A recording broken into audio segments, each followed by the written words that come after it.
They thought it was just an old German shepherd, a quiet man, a forgotten town in Montana. So when a group of men shaved the dog for fun and left it bleeding in the cold, they laughed and walked away. What they didn't know was that beneath the dog's fur was a military mark that was never meant to be seen again. And the man who picked that dog up, he wasn't weak, he wasn't harmless. He was a former soldier who had already buried too much and refused to bury one more truth. One act of cruelty would awaken a past no one in Pine Hollow was ready to face. If you believe compassion can rewrite destiny, like the video, subscribe for more stories, and comment where you're watching, see where this story will go. Cold drifted down from the Montana mountains and settled over Pine Hollow like a held breath, the kind that made even familiar roads feel distant and watchful. Daniel Walker lived where the town thinned into trees, in a small, weather-beaten cabin that leaned slightly east, as if tired of standing straight. At 45, Daniel was tall, just over 6 feet, with a lean, weather-hardened frame that hinted at strength slowly worn down by years of isolation. His face was sharply cut, jaw tight beneath uneven stubble skin, pale from long winters and longer silences.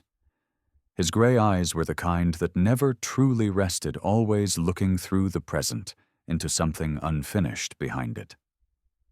Dark brown hair brushed the back of his neck, streaked with early silver at the temples. He dressed the same every day, an old dark brown leather jacket softened by time, a red and navy flannel beneath it, faded jeans, cold-proof leather boots, and a gray wool scarf wrapped once around his throat like a habit rather than a necessity. Daniel spoke little, not because he lacked words, but because words had once failed him when they mattered most. The only creature who shared his silence was Cooper, a male German shepherd, nearing 12 years old. Cooper's coat was thick and dark, graying heavily around the muzzle, and eyes his body still powerful, but slowed by age and stiffness in the hips. His ears remained alert, always tracking sound, and his amber-brown eyes held an intelligence that felt too deliberate for an ordinary dog. Cooper walked close to Daniel's left side, never pulling the leash, matching his pace without command. He had been with Daniel for years, long enough that neither remembered a life without the other, long enough that their movements had begun to mirror each other in small, unconscious ways.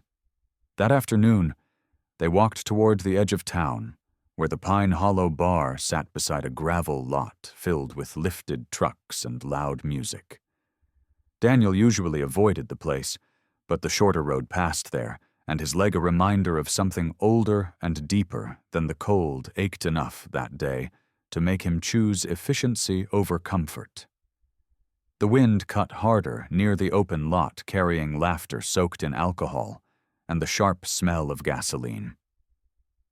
A group of men stood near the trucks, all over 20 broad-shouldered and careless faces, flushed phones already raised as if the world existed solely to be recorded. One of them noticed Cooper first. Someone laughed. Another pointed. A third zoomed in with his camera. Daniel felt the shift immediately, a tightening in his chest that had nothing to do with fear and everything to do with recognition. He shortened the leash and guided Cooper forward without looking at them. Cooper's ears flattened briefly, his body angling half a step closer to Daniel, not in aggression, but in protection. "Hey, nice dog," one of the men called, voice slurred and mocking. Another laughed louder. Daniel didn't respond. He never did. Silence had kept him alive once. He trusted it more than confrontation. He walked on boots crunching steadily, pulse-even jaw clenched. Behind them, laughter followed, then the unmistakable click of a phone recording. Cooper glanced back, once then forward again, obedient, controlled. When they reached the tree line, the noise faded, but Daniel felt it linger on his skin like cold rain. That night passed quietly. Daniel cooked a simple meal, fed Cooper, and sat by the window watching darkness settle between the pines. He slept lightly as always, waking at every unfamiliar sound, his hand instinctively closing into a fist before he remembered where he was. Morning came pale and thin. Daniel reached for the leash by the door. Cooper did not come.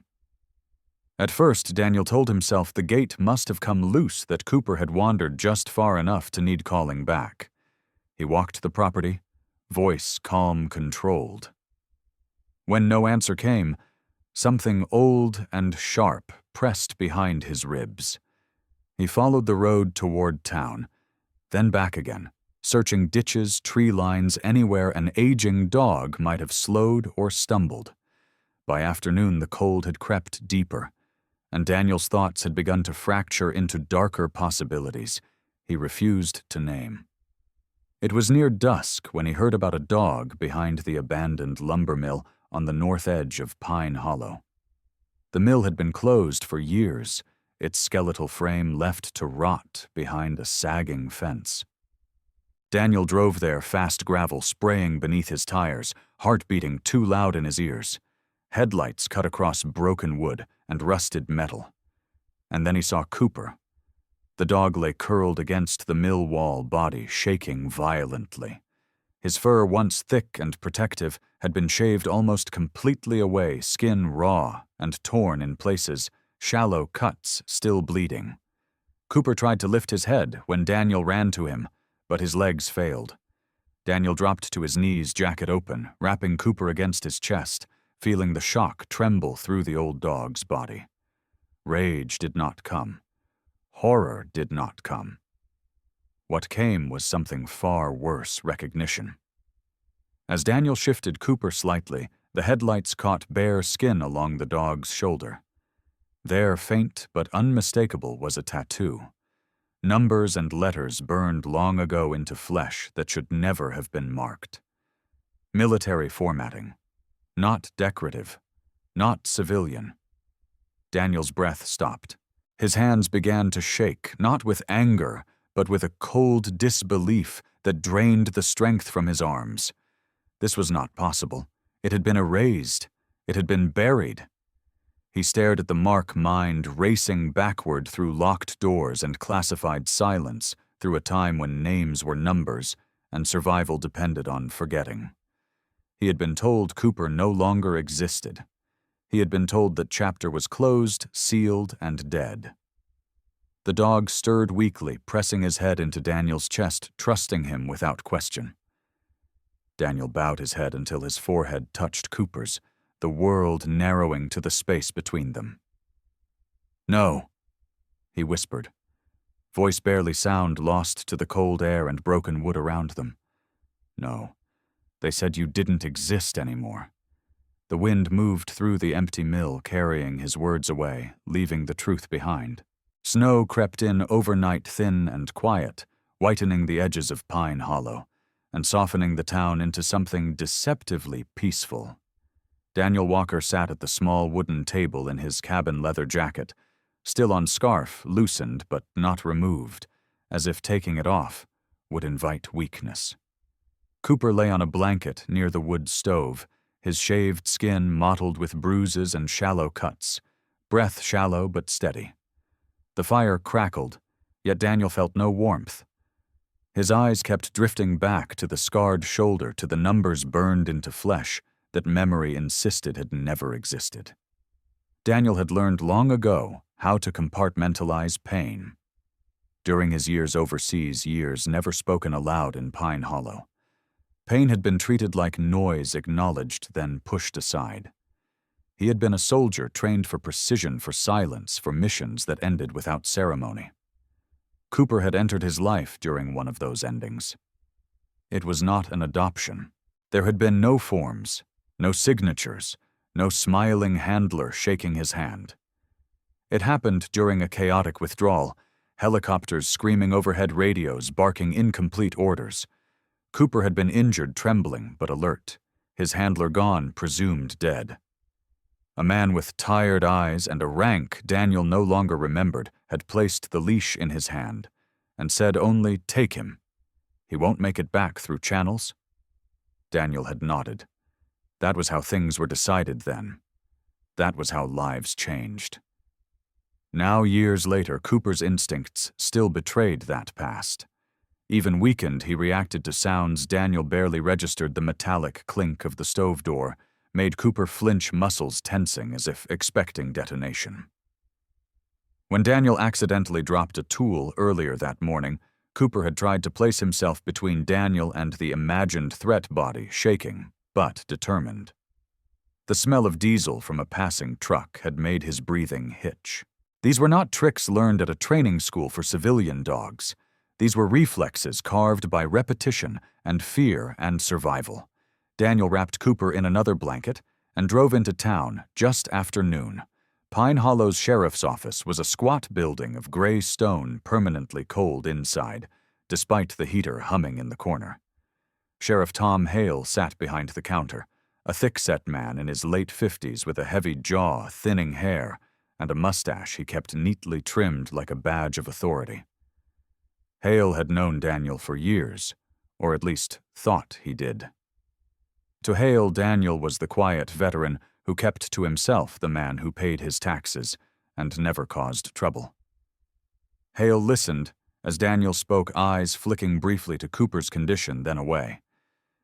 "Kids get stupid when they drink," Hale said finally, voice practiced and dismissive. "Sounds like a bad prank that went too far." Daniel stood straight, hands clenched slowly at his sides.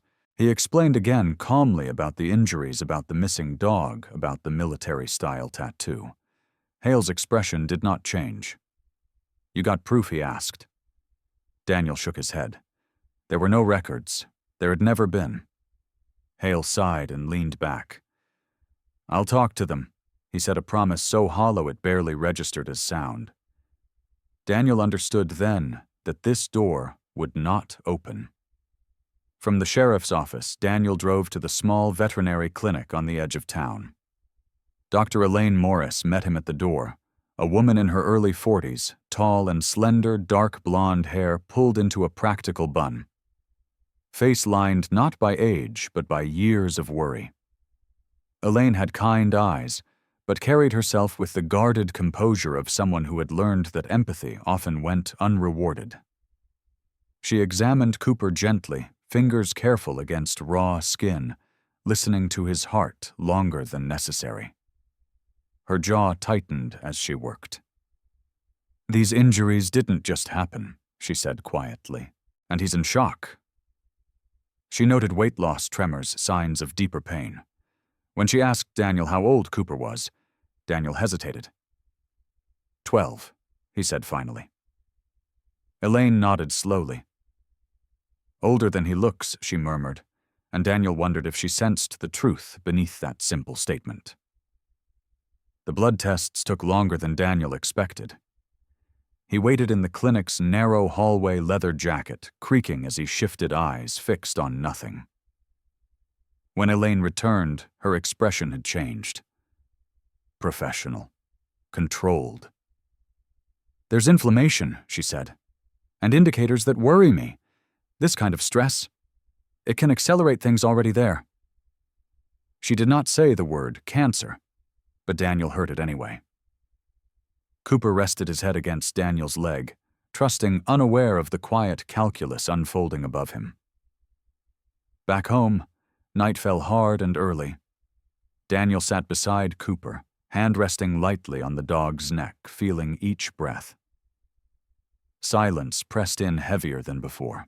He thought of the men in the parking lot, of the laughter of the camera lenses. He thought of the sheriff's indifference, of how easily the town had chosen comfort over confrontation.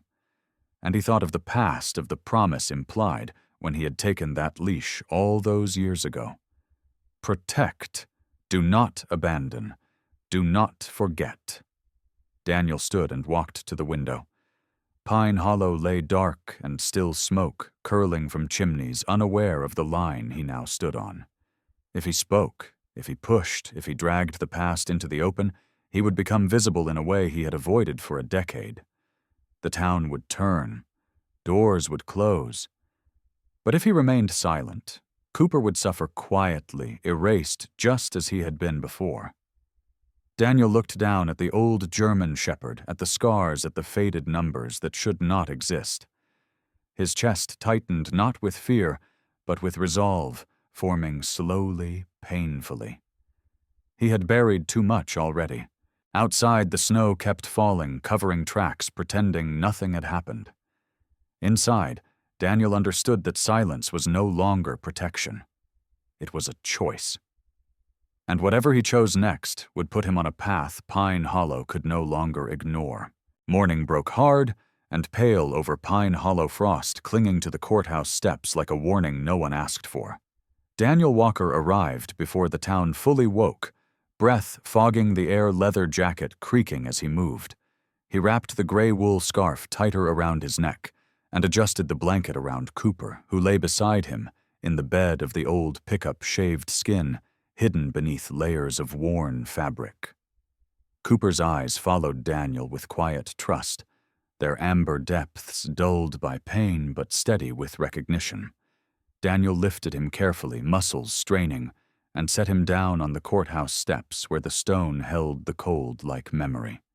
He placed a rough wooden sign against his leg, the words carved by hand and blackened with marker "Justice for Cooper." The letters were uneven, imperfect, honest. Daniel stood straight, boots-planted shoulders squared the posture of a man who had learned how to hold ground when everything in him wanted to retreat. The first day passed with indifference. People crossed the square with their collars up and eyes down, glancing once then away, as if Daniel were part of the architecture, something inconvenient but ignorable. He felt their looks like pressure on his back, not hostile, yet just curious and dismissive. He understood that look. He had worn it himself once, back when he believed silence kept the world orderly. Cooper lay still at his feet, chest rising shallowly, body angled protectively toward Daniel even now. Every so often, Daniel knelt to adjust the blanket fingers, brushing scarred skin, grounding himself in the simple act of care. By the third day, the looks changed. Laughter followed him across the square, sharp and public.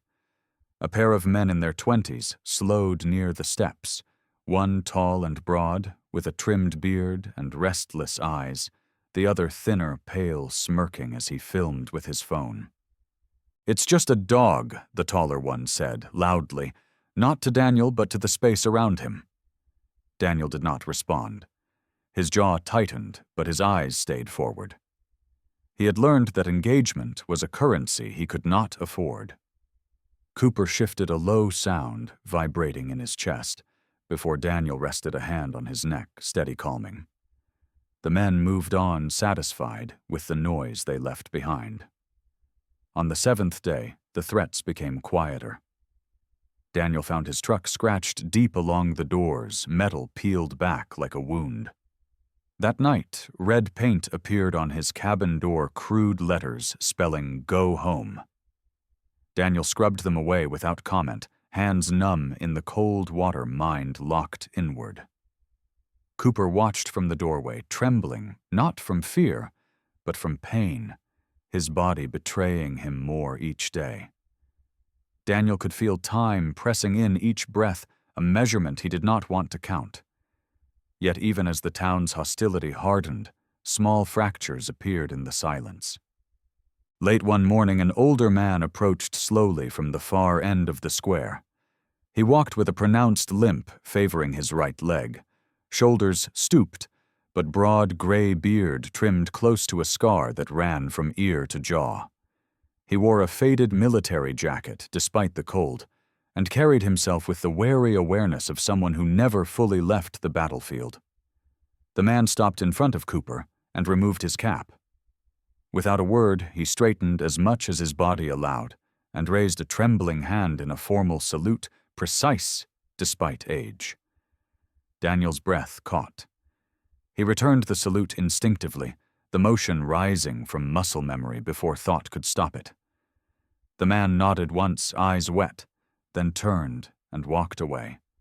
Daniel stood frozen long after he was gone, heart pounding the past, pressing close enough to touch. Another morning, a woman appeared with a paper cup cradled in both hands. She was in her late 60s, short and round-shouldered hair silver and pulled back into a loose bun face lined by years of weather and work. She wore a thick wool coat that had seen better days and sensible boots scuffed at the toes. Her movements were careful but deliberate, the gait of someone who had learned to move through hardship without apology. She set the coffee beside Daniel without meeting his eyes. "For the cold," she said softly. Daniel nodded, unable to speak. She glanced down at Cooper, her mouth tightening, then turned and left, disappearing into the slow-moving crowd. The coffee steamed between Daniel's hands, warmth seeping through leather gloves, an unexpected mercy that threatened to undo him.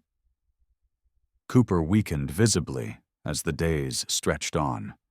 His breathing grew labored, each movement deliberate and costly.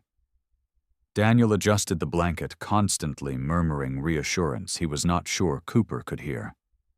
At night, Daniel slept in the truck beside him, waking at every change in rhythm, every shuddering breath. Fear lived in his chest, now heavy and unrelenting, but beneath it something else took shape.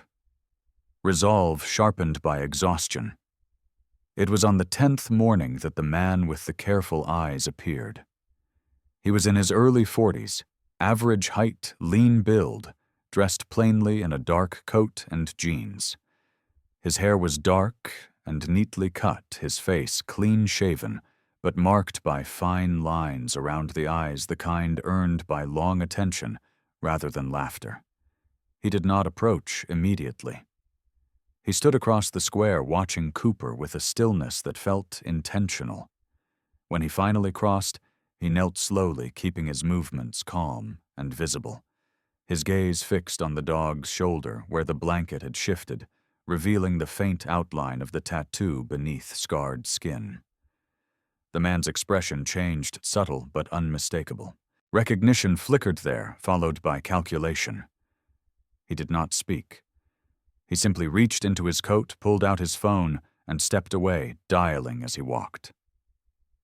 Daniel watched him go, pulse hammering. He did not know who the man was or who he was calling. He only knew that something had shifted. The quiet man had seen the mark, and he had not looked away. Daniel tightened his grip on the sign, the wood rough beneath his fingers. Cooper lifted his head weakly and pressed it against Daniel's leg, a familiar gesture of reassurance that cut deeper now. Daniel looked out over Pine Hollow, over the courthouse that had stood untouched through decades of small injustices and comfortable lies. He did not know what would come next. He only knew he would not move. Not now. Not while Cooper still breathed. Silence had cost them enough already. A hard wind swept down from the mountains, scattering dry snow across Pine Hollow's courthouse square and rattling the bare branches like bones knocking together. Daniel Walker stood at his usual place, boots planted shoulders stiff beneath his worn leather jacket, the gray scarf pulled high against the cold. Cooper lay beside him on a padded mat, now thinner than before, ribs faintly visible beneath skin that never fully recovered its fur. His breathing was uneven, but his eyes remained alert, tracking Daniel with the same quiet devotion that had carried them both through worse days than these. The man returned just after noon. Daniel recognized him immediately, not by his face alone, but by the way he moved. Purposeful, controlled, the gait of someone trained to observe without being seen. He was in his mid-40s, lean and slightly stooped, as if used to leaning into wind-dark hair combed back from a high forehead, a few strands of gray at the temples. His face was angular, clean-shaven, with sharp eyes that missed very little. He wore a heavy charcoal coat and gloves too thin for the weather, the kind worn by someone who valued dexterity over comfort. He stopped a few feet from Cooper and crouched slowly, careful not to startle him. "My name is Mark Ellison," the man said quietly. His voice was low, steady, practiced. "I'm an investigative journalist. I came from Helena." Daniel said nothing. Silence was his native language. Ellison nodded as if he expected that. He studied Cooper's shoulder where the blanket slipped just enough to expose the faded tattoo.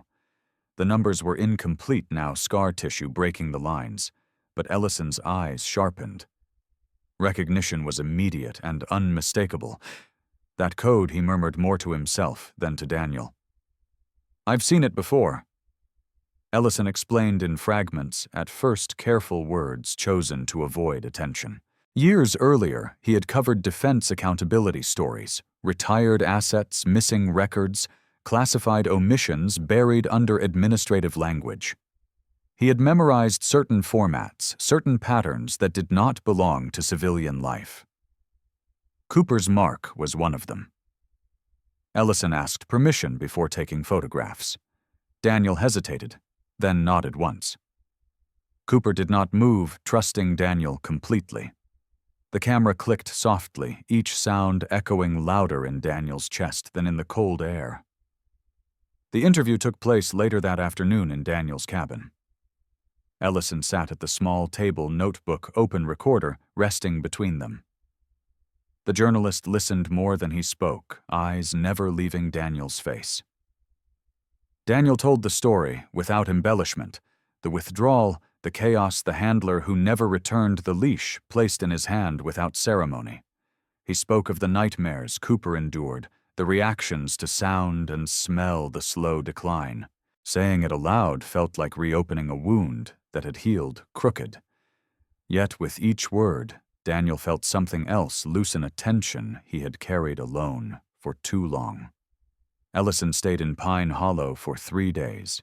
When the article broke, it did not whisper. It roared. Headlines spread across state lines, then national feeds. A retired military K-9 erased from records. A classified mission overseas. A dog that had detected explosives during a large-scale attack years earlier, saving dozens of lives before suffering injuries that ended his service prematurely. The article named what had been hidden post-traumatic stress, early-stage cancer, linked to chemical exposure, a quiet decision to remove Cooper from official accountability to avoid long-term care obligations. Daniel read the words late at night, hands shaking not with anger but with grief. Cooper had been used, discarded, and forgotten. And Daniel had been expected to forget with him. The response was immediate. Federal investigators arrived in Pine Hollow within 48 hours. Dark SUVs lined the square, their presence heavy and unmistakable. Men and women in plain clothes moved with clipped efficiency, badges revealed only when necessary. Sheriff Tom Hale avoided the square entirely.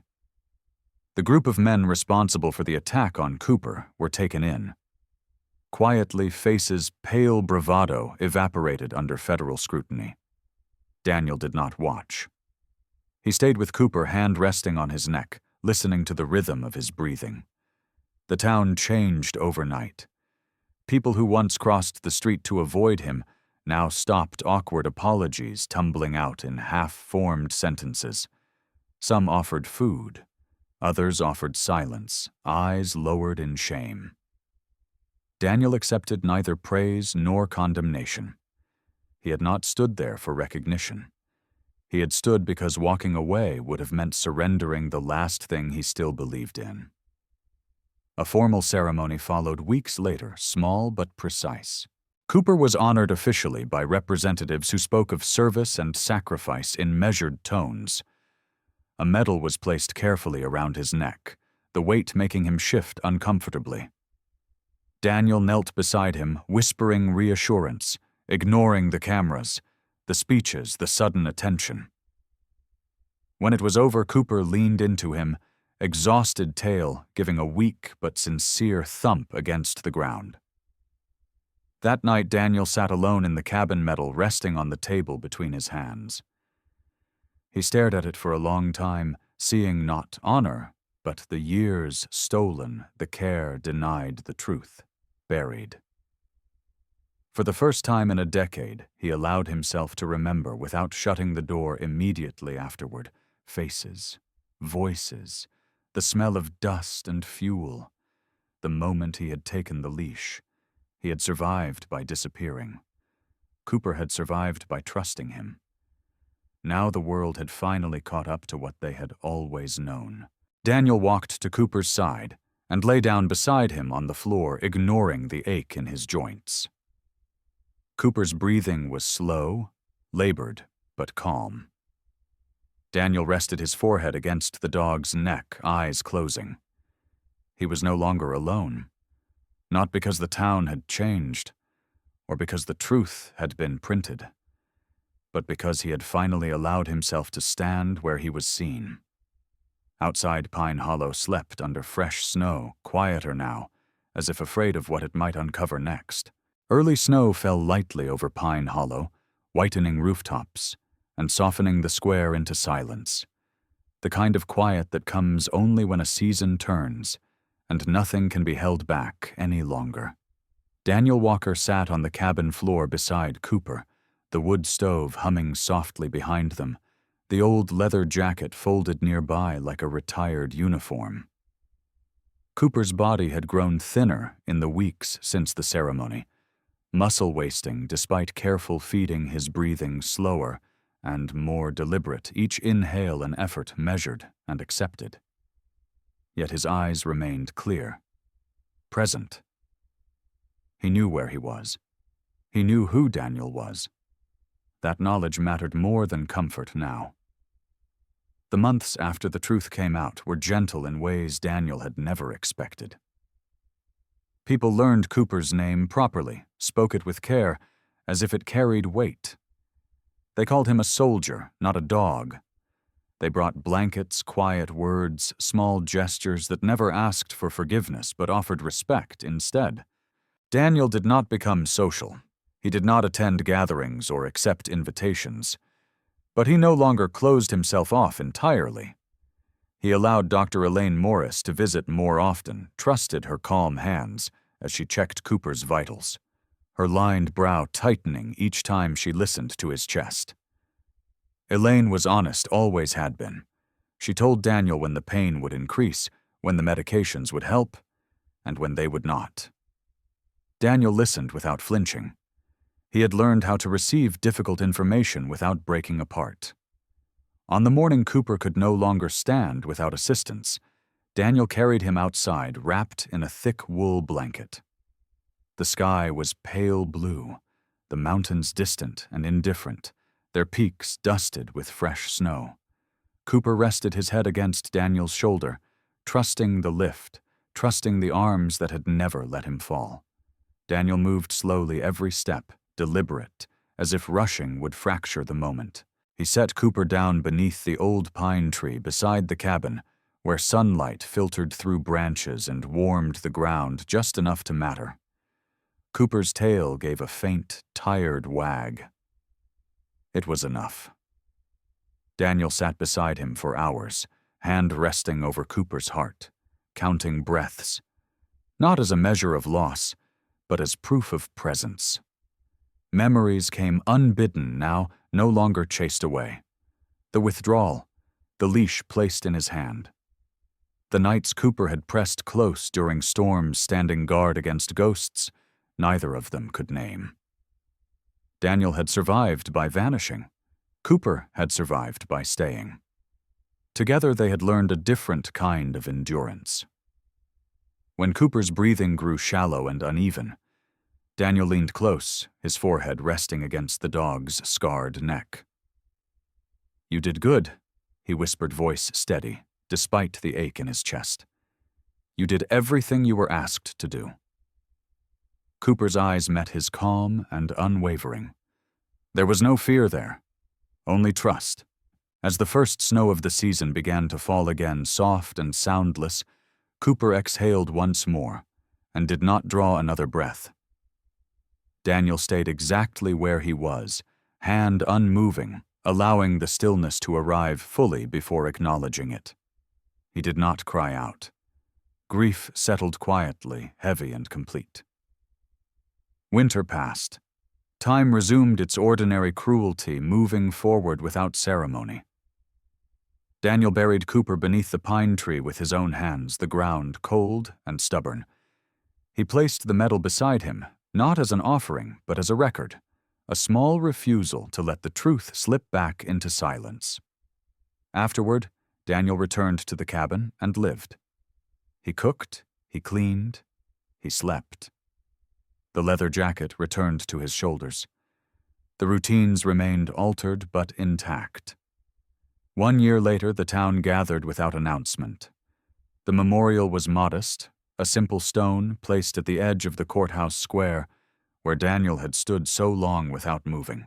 No flags, no speeches, just a name and 2 lines etched deep enough to last. He stood when others couldn't. He protected without being seen. Daniel arrived early as he always did, hands in his pockets, scarf wrapped tight. He watched as people paused before the stone, some touching it briefly, others simply standing in silence. Sheriff Tom Hale did not attend. Mark Ellison stood at a distance, hat removed, respectful. Dr. Elaine Morris nodded to Daniel, eyes kind, then looked away, understanding the boundary. Daniel did not speak. He did not need to. The memorial was not for the town. It was for Cooper. It was for the truth that had finally been allowed to remain visible. When the square emptied, Daniel stayed behind for a moment longer, fingers brushing the cold stone. "You're seen," he said quietly. The words felt complete. That evening, Daniel returned to the cabin as the sky darkened and the snow thickened. He opened the door and paused. A young German shepherd stood just inside the threshold, unsure but eager coat, thick and healthy ears too large for his head eyes, bright with curiosity rather than caution. He was barely 2 years old, lean and unscarred, his movements quick and hopeful. The dog tilted his head-tail, wagging in an unrestrained rhythm that felt almost foreign in the quiet cabin. Daniel crouched slowly, studying him. There was no military precision in the stance, no shadow behind the eyes. This dog had known hunger and a shelter, nothing more.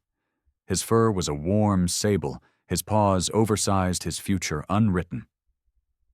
Daniel reached out, allowing the dog to sniff his hand first.